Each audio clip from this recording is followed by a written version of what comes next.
Hi, I'm Megan, and today I'm going to be demonstrating some range of motion assessments and manual muscle tests. Come on. I'm going to start with elbow flexion. So Joey's going to lay supine on our makeshift mat table. Elbow flexion occurs in the sagittal plane. Normally I would place a rolled towel up underneath his elbow just to support it. Start with your elbow flexed at 90 degrees. Your palm is going to be supinated. And then the axis of rotation is going to be, this is a little low. The axis of rotation is going to be the lateral epicondyle of the humerus. The stationary arm is going to be aligned with the lateral midline of the humerus, and then the moving arm would be aligned with the radius and the radial styloid process. So go ahead and flex your arm as far as you can. So normal range of motion is 145 degrees, and I would say that that's normal. If I had a goniometer, I'd be able to measure it better. Next, we're going to go into hip extension. So lie prone, please. Hip extension also occurs in the sagittal plane. So he's going to start with his legs straight. Can you move up a little bit further? Yep. Thank you. So the axis of rotation would be on the greater trochanter of his femur.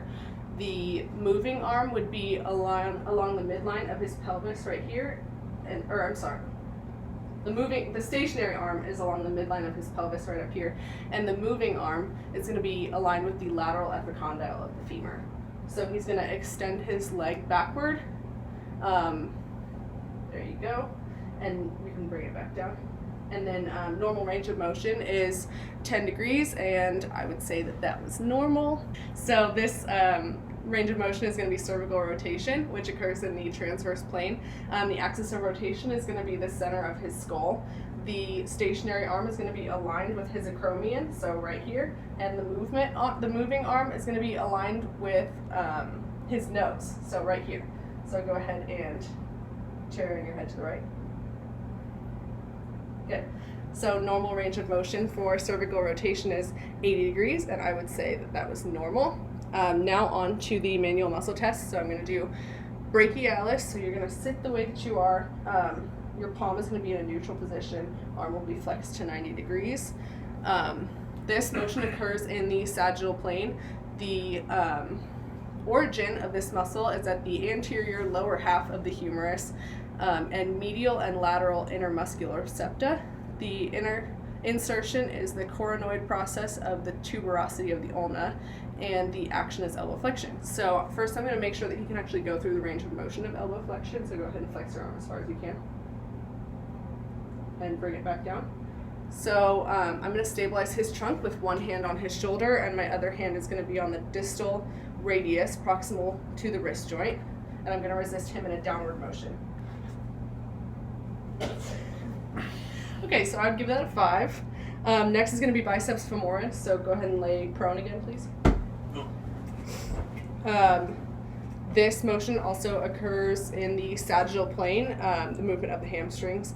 The origin of the long head is the upper inner quadrant of the posterior surface of the ischial tuberosity, and the origin of the short head is the middle third of the linea aspera and the lateral supracondylar ridge of the femur. The insertion is the styloid process of the head of the fibula for the long head, and the lateral collateral ligament and lateral tibial condyle for the short head. The action is knee flexion, knee lateral rotation, and hip extension. So knee flexion and hip extension will occur in the sagittal plane. Knee lateral rotation will be transverse. So first I'm just going to make sure that he can move through the range of motion. So he's just going to bend and straighten his knee. Next I'm going to bend his leg to about 90 degrees. He's going to evert his ankle so we can just make sure that we're getting the biceps femoris muscle in this test. I'm going to interlock my fingers behind his ankle and pull towards myself while he resists me. Go ahead.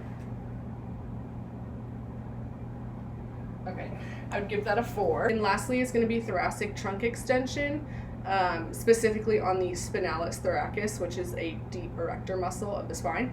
So continue laying the way that you're laying. So put your hands behind your head, please. And then normally his trunk would be off the edge of the mat table. This motion also occurs in the sagittal plane. So the origin of the spinalis thoracus is the spinous process of T11 to L2. The insertion is the spinous processes from T2 to T8, and the action is thoracic extension and lateral flexion. So thoracic extension will occur in the sagittal plane and lateral flexion will occur in frontal. So first I'm going to assess his range of motion. So go ahead and extend your trunk backward. Good, and go back down. So he's going to extend his trunk backward like that again, and a grade 5 will be given if he can hold this position without dropping toward the mat table or showing any sign of fatigue. Okay, so I'm just going to stabilize his lower extremities while he performs the muscle test. Go ahead.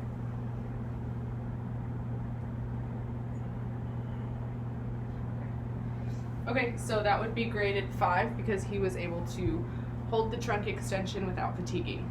And that concludes the range of motion assessments and manual muscle tests.